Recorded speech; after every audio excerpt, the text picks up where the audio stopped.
ही बना है। तरक्की सबसे ज्यादा वहां हुई है और सरकारें सबसे ज्यादा वहां बदली गई है, क्योंकि हर आदमी जो चुनकर आ रहा है या सत्ता में बैठा है, उसको ये डर है कि अगर मैं काम नहीं करूंगा तो जनता हमको हटा देगी। बिहार में नेता को, दल को वो डर ही खत्म हो गया। आज का बुद्धिजीवी वर्ग है, मैं अपने आप को भी उसमें शामिल कर रहा हूं। ये हम और आप परिस्थितिवश या स्वेच्छा से हमने ये तय किया कि भाई हमको तो राजनीति में नहीं जाना, हमको तो बैठ के किनारे से लंबा लंबा ज्ञान देना है। आईआईटी सर नहीं है, आईआईटी जाने की हमारी औकात नहीं थी स्टूडेंट के तौर पर, लेकिन पढ़े लिखे आदमी है तो बुद्धिजीवी कह सकते हैं। प्लेटो ने कहा, if you do not participate in democracy, be ready to be ruled by your inferiors. आपने कहा व्यवस्था कैसे सुधरेगी? व्यवस्था सुधारने का सीधा तरीका यह है कि जिसको भी चुनिए, जिस किसी को भी चुनिए, उसको अकाउंटेबल बनाइए। से ज्यादातर लोग वो है जो वोट देने भी नहीं जाता। ये हम नहीं कह रहे, ये तो इलेक्शन कमीशन का आंकड़ा बता रहा है। बिहार में टोटल वोट ही पड़ता है 50-55%, और उसमें भी शहरों में वोट पड़ता है 40% से कम। पढ़े लिखे व्यक्ति, अगर नोटा को किसी दूसरे उम्मीदवार से ज्यादा वोट आ गया होता तो कानून कहता है कि फिर से चुनाव होता। % वोट पड़ता है, तो ये इलेक्शन कमीशन का आंकड़ा है। 10 में 2 या 3 आदमी वोट देने जाता है और वो सवाल ऐसे कर रहा है, भाई वोट क्यों दे तुम्हें? बिल्कुल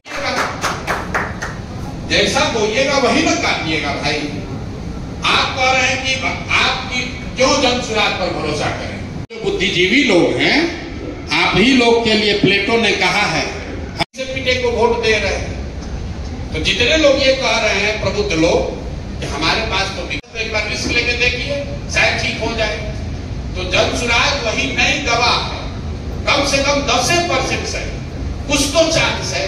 जिसको जांच लिया, परख लिया, जो एक्सपायर हो गया, उसी के साथ वापस वोट देने का क्या फायदा है? किसी को नया को देकर देखिए, नहीं ठीक लगेगा, पांच ऐसे भी ठगा रहे थे, एक बार और ठगा जाइएगा।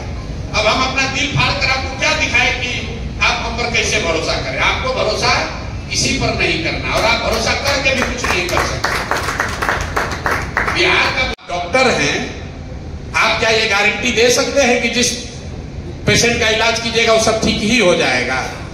और अगर नहीं दे सकते हैं तो फिर ये क्यों अपेक्षा रखते हैं कि कोई दूसरा आदमी जो चुनाव लड़ाएगा जीतेगा ही जीतेगा? और अगर विनायक जी को, आपको या किसी को ऐसा लगता है कि जनसुराज से जुड़ने से उसका नुकसान हो गया, तो आपको कोई जबरदस्ती बांध के थोड़ी ना लेके आया, आप तो खुद ही से आए होंगे, खुद ही से तो आए होंगे। और आए हैं तो इतना दिल रखिए कि आप जीत भी सकते हैं, हार भी सकते हैं।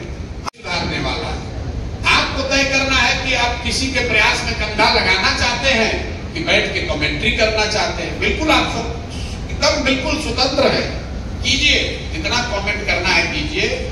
गटर में रहेगा, लेकिन लालू के सामने जब हम एनडीए भाजपा का टिकट लेकर आएंगे तो हम ही को वोट देगा, गाली देकर देगा, रो कर देगा, लेकिन हम ही को देगा। तो क्यों आपके गटर की चिंता करें? क्यों आपका शहर सुधारे? क्यों आपके लिए पढ़ाई की बात करें? तो भाई व्यवस्था अगर सुधारना है तो आपको वोट चाहे जिस किसी को भी दीजिए, उसको अकाउंटेबल बनाइए। ईमानदारी की परीक्षा तो तब न है जब आपको चोरी करने का अवसर हो। तो कुर्सी पर जाने से पहले हर व्यक्ति, हर नेता ईमानदार है। जब लक्ष्मी की गर्मी इतनी होती है, आता है, तो 100 अच्छे लोगों का मनोबल टूटता है। वो सोचता है कि राजनीति में हमको नहीं है। तो आप 24 घंटा ये गणना में लगे हैं, कौन जीतेगा? राजा पर वोट देते हैं तो आपको व्यवस्था नहीं सुधार होगा, चाहे जनसुराज आए या कोई दूसरा है, सीधी बात है।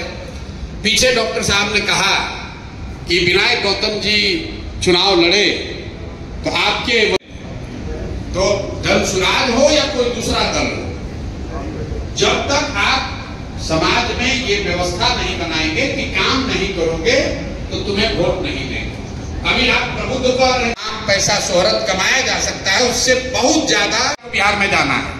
हमने स्वयं से तय किया है कि हमारी जिम्मेवारी है। मैं समझता हूं कि मैं बिहार में कुछ कर सकता हूं, इसलिए मैं प्रयास